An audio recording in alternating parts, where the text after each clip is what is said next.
ಎಲ್ಲಾ ಗೃಹಲಕ್ಷ್ಮಿಗೂ ಕೂಡ 6,000 ರೂಪಾಯಿವರೆಗೂ ಹಣ ಈಗ ಜಮೆ ಆಗಲು ಶುರುವಾಗ್ತಾ ಇದೆ. ವೀಕ್ಷಕರೇ, ನೀವು ಕೂಡ ಗೃಹಲಕ್ಷ್ಮಿ ಯೋಜನೆ ಮೂಲಕ ಹಣ ಪಡೆದುಕೊಳ್ತಾ ಇದ್ರಿ. ವಿಡಿಯೋನ ಪೂರ್ತಿಯಾಗಿ ನೋಡಿ.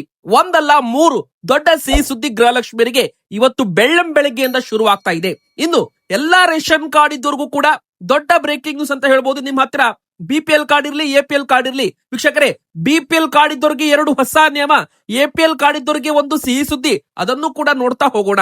ಇನ್ನು ಅಮೆರಿಕ ಮತ್ತು ಇರಾನ್ ನಡುವೆ ಯುದ್ಧ ಮತ್ತಷ್ಟು ಭೀಕರವಾಗಿ ಶುರುವಾಗ್ತಾ ಇದೆ.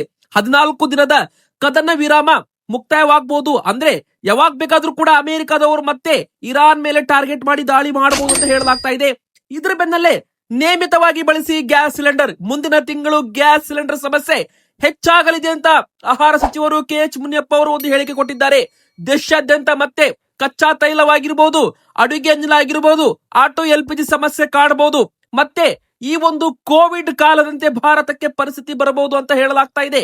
ಮತ್ತೊಂದು ಕಡೆಗೆ ವೀಕ್ಷಕರೇ, ನಮ್ಮ ಒಂದು ಕರ್ನಾಟಕದಲ್ಲಿ ಭಾರಿ ಬಿಸಿಲು ಬೀಳಲಿದೆ. ಅಂದ್ರೆ ಬಿಸಿ ಗಾಳಿ ಬೀಸುತ್ತೆ ಅಂತ ಹೇಳಲಾಗಿದೆ.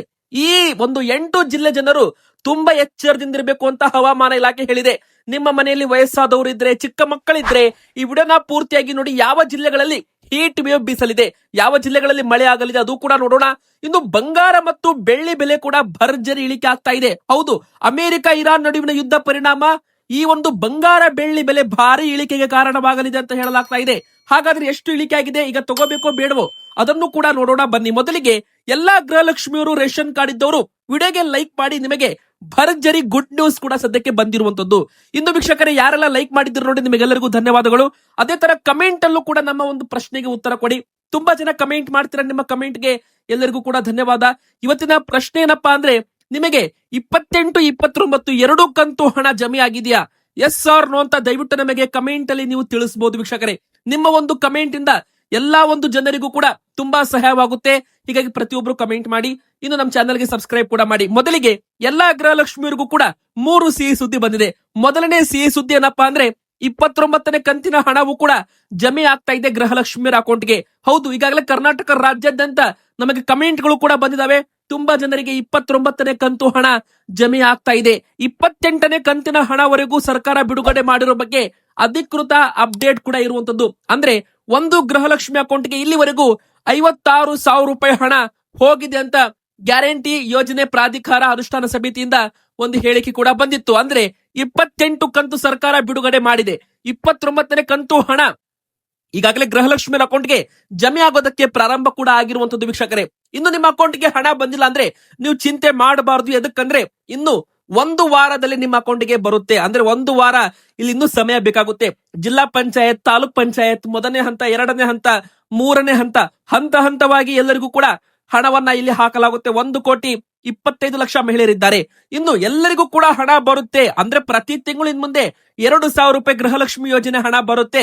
ಯಾವುದೇ ಅಡಚಣೆ ಇಲ್ಲದೆ ಹಣ ಬರುತ್ತೆ ಅಂತ ಸಚಿವೆ ಲಕ್ಷ್ಮಿ ಹೆಬ್ಬಾಳ್ಕರ್ ಮೇಡಮ್ ಅವರು ಒಂದು ಗೃಹಲಕ್ಷ್ಮಿ ಗುಡ್ ನ್ಯೂಸ್ ಅನ್ನ ಕೊಟ್ಟಿದ್ದಾರೆ. ಇದು 2ನೇ ಸಿಹಿ ಸುದ್ದಿ ಅಂತ ಹೇಳ್ಬೋದು. ಇಷ್ಟು ದಿನ ಏನಾಗ್ತಾ ಇತ್ತು, 1 ತಿಂಗಳು 2 ತಿಂಗಳು ಹಣ ಬರ್ತಾ ಇರಲಿಲ್ಲ. ಈಗ ಇನ್ ಮುಂದೆ ಆತರ ಆಗಲ್ಲ.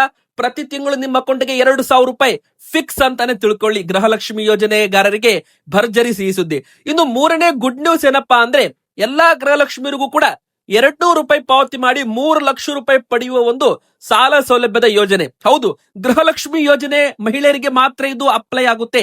ಗೃಹಲಕ್ಷ್ಮಿ ಯೋಜನೆ ಫಲಾನುಭವಿಗಳಾಗಿದ್ರೆ ನೀವು ಕೂಡ ಪ್ರತಿ ತಿಂಗಳು 200 ರೂಪಾಯಿ ಡೆಪಾಸಿಟ್ ಮಾಡಿ 3 ಲಕ್ಷ ರೂಪಾಯಿವರೆಗೂ ಸಾಲವನ್ನ ಅತಿ ಕಡಿಮೆ ಬಡ್ಡಿ ದರದಲ್ಲಿ ಯಾವುದೇ ಗ್ಯಾರಂಟಿ ಇಲ್ಲದೆ ಸಾಲವನ್ನ ಪಡ್ಕೋಬಹುದು. ಅಂದ್ರೆ ಯಾವುದು ಗ್ಯಾರಂಟಿ ಅಡಮಾನ ಕೂಡ ಬೇಕಾಗಿಲ್ಲ. ನಿಮಗೆ ಗೃಹಲಕ್ಷ್ಮಿ ಯೋಜನೆ ಮೇಲೆ 3 ಲಕ್ಷ ರೂಪಾಯಿವರೆಗೂ ಸಾಲ ಸೌಲಭ್ಯ ಕಡಿಮೆ ಬಡ್ಡಿ ದರದಲ್ಲಿ ಗೃಹಲಕ್ಷ್ಮಿ ವಿವಿಧೋದ್ದೇಶ ಸಹಕಾರ ಸಂಘದ ಮೂಲಕ ಸಿಗಲಿದೆ.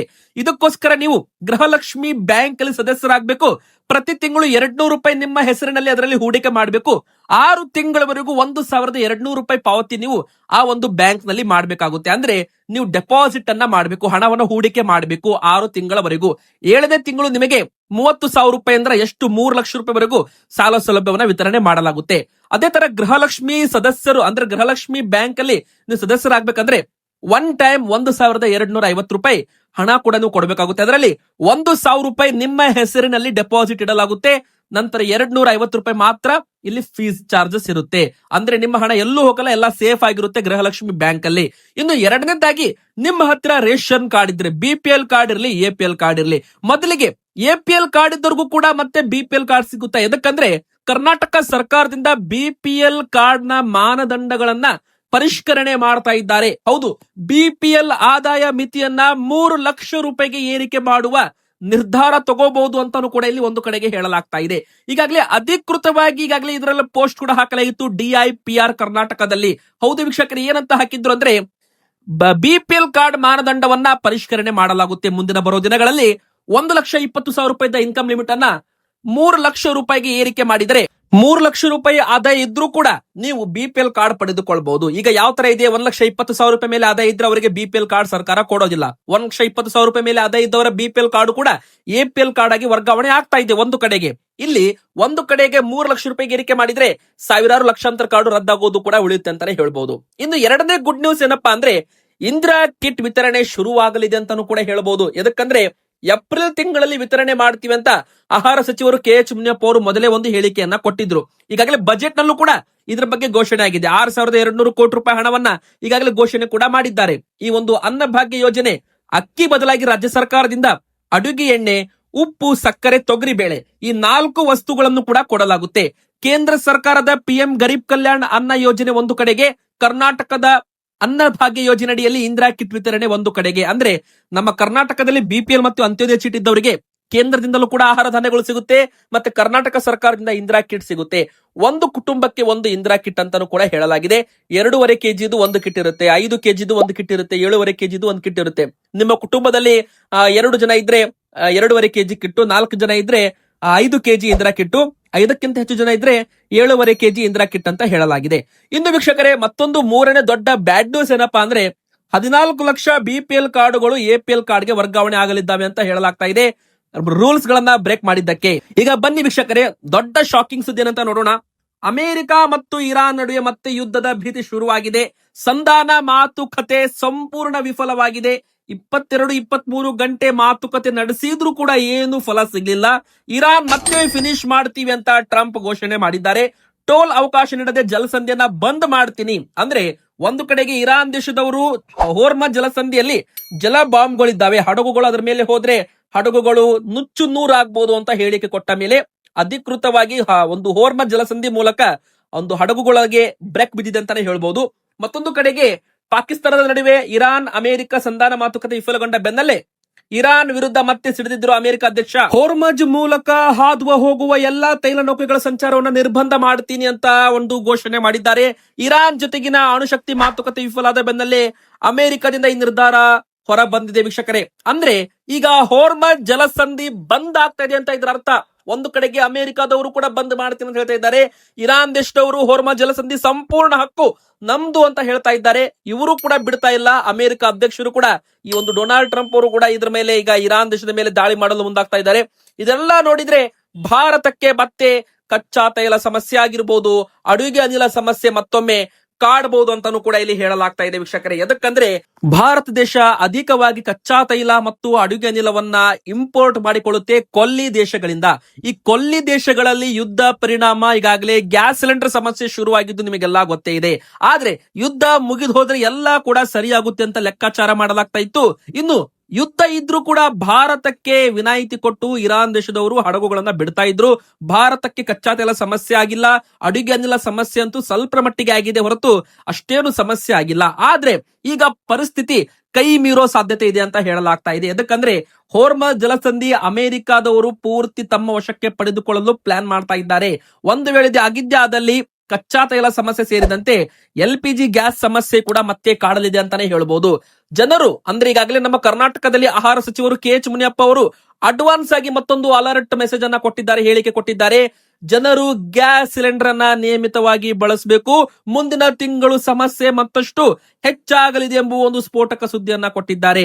ಇನ್ನೊಂದು ಕಡೆಗೆ ನರೇಂದ್ರ ಮೋದಿಜಿಯವರು ಕೂಡ ಲಾಸ್ಟ್ ಟೈಮ್ ಅಂದ್ರೆ ಮೊನ್ನೆ ಹೋದ ತಿಂಗಳು ಹೇಳಿದ್ರು, ಈ ಒಂದು ಯುದ್ಧ ಪರಿಣಾಮ ಭಾರತ ಕೊರೋನಾ ರೀತಿಯಂತೆ ಒಗ್ಗಟ್ಟಾಗಿರ್ಬೇಕು ಅಂತಾನು ಕೂಡ ಒಂದು ಅಚ್ಚರಿ ಹೇಳಿಕೆಯನ್ನ ಕೊಟ್ಟಿದ್ರು ವೀಕ್ಷಕರೇ. ಯುದ್ಧ ಮುಗಿದೋದ್ರೆ ಎಲ್ಲಾ ಕೂಡ ಕ್ಲಿಯರ್ ಆಗ್ತಾ ಇತ್ತು. ಆದ್ರೆ ಈಗ ಯುದ್ಧ ಮತ್ತೆ ಪ್ರಾರಂಭವಾಗಿದ್ದು ಮುಂದಿನ ತಿಂಗಳು ಗ್ಯಾಸ್ ಸಿಲಿಂಡರ್ ಸಮಸ್ಯೆ ಮತ್ತಷ್ಟು ಉಲ್ಬಣವಾಗಲಿದೆ ಅಂತಾನೂ ಕೂಡ ಹೇಳಲಾಗ್ತಾ ಇದೆ. ಸದ್ಯಕ್ಕೆ ಭಾರತಕ್ಕೆ ಕಚ್ಚಾ ತೈಲ ಸಮಸ್ಯೆ ಇಲ್ಲ, ಪೆಟ್ರೋಲ್ ಡೀಸೆಲ್ ಸಮಸ್ಯೆನೂ ಇಲ್ಲ. ಆದ್ರೆ ಬೆಲೆ ಏರಿಕೆ ಸಮಸ್ಯೆ ಕಾಡಬಹುದು ಅಂತ ಹೇಳಲಾಗ್ತಾ ಇದೆ ವೀಕ್ಷಕರೇ. ಕಚ್ಚಾ ತೈಲ ಬೆಲೆ ಕೂಡ ಮತ್ತೆ ಏರಿಕೆ ಆಗ್ತಾ ಇದೆ. ಇದರ ಬೆನ್ನಲ್ಲೇ ಈಗಾಗಲೇ ಪ್ರೈವೇಟ್ ಕಂಪನಿಗಳು ಈಗಾಗಲೇ ತಮ್ಮ ಪೆಟ್ರೋಲ್ ಡೀಸೆಲ್ ಬೆಲೆಯನ್ನ ಏರಿಕೆ ಮಾಡಲು ಮುಂದಾಗಬಹುದು. ಇನ್ನೊಂದು ಕಡೆಗೆ ಕರ್ನಾಟಕದಲ್ಲಿ, ಕಲ್ಯಾಣ ಕರ್ನಾಟಕದ ಭಾಗದಲ್ಲಿ ಬಿಸಿಯ ಧಗೆ ಅಂತ ಹೇಳ್ಬೋದು, ಜನರು ಕಂಗಾಲಾಗ್ತಾ ಇದ್ದಾರೆ. ಭಾರಿ ತಾಪಮಾನ ಏರಿಕೆ ಆಗ್ತಾ ಇದೆ. ಈ ಭಾಗದ ಜನರು ಎಚ್ಚರವಾಗಿರ್ಬೇಕು. ಅಂದ್ರೆ ರಾಯಚೂರು, ಬೀದರ್, ಯಾದಗಿರಿ, ಕಲಬುರಗಿ ಈ ಭಾಗದಲ್ಲಿ ಜಿಲ್ಲೆಗಳಲ್ಲಿ ಬಿಸಿಲಿನ ಪ್ರಮಾಣ ಜಾಸ್ತಿ ಆಗಲಿದೆ. ಹೀಗಾಗಿ ಜನರು ಎಚ್ಚರದಿಂದಿರಬೇಕು ಅಂತ ಹೇಳಲಾಗ್ತಾ ಇದೆ. ಕಲಬುರಗಿಯಲ್ಲೂ ಕೂಡ 43-44 ಡಿಗ್ರಿ ಸೆಲ್ಸಿಯಸ್ ಉಷ್ಣಾಂಶ ದಾಖಲಾಗುವ ಸಾಧ್ಯತೆ ಇದೆ ಅಂತ ಹೇಳಲಾಗ್ತಾ ಇದೆ ವೀಕ್ಷಕರೇ. ಅಂದ್ರೆ ಈ ಉತ್ತರ ಕರ್ನಾಟಕದ ಭಾಗದಲ್ಲಿ ರಾಯಚೂರು, ಬೀದರ್, ಕಲಬುರಗಿ, ಯಾದಗಿರಿ ಈ ಭಾಗದಲ್ಲಿ ಹೆಚ್ಚು ಒಂದು ಬಿಸಿಲಿನ ಪ್ರಮಾಣ ಜಾಸ್ತಿ ಆಗುತ್ತೆ ಅಂತ ಹೇಳಲಾಗಿದೆ. ವಯಸ್ಸಾದವರು ಸ್ವಲ್ಪ ಹುಷಾರಾಗಿರ್ಬೇಕು ಅಂತಾನೂ ಕೂಡ ಹೇಳಲಾಗಿದೆ.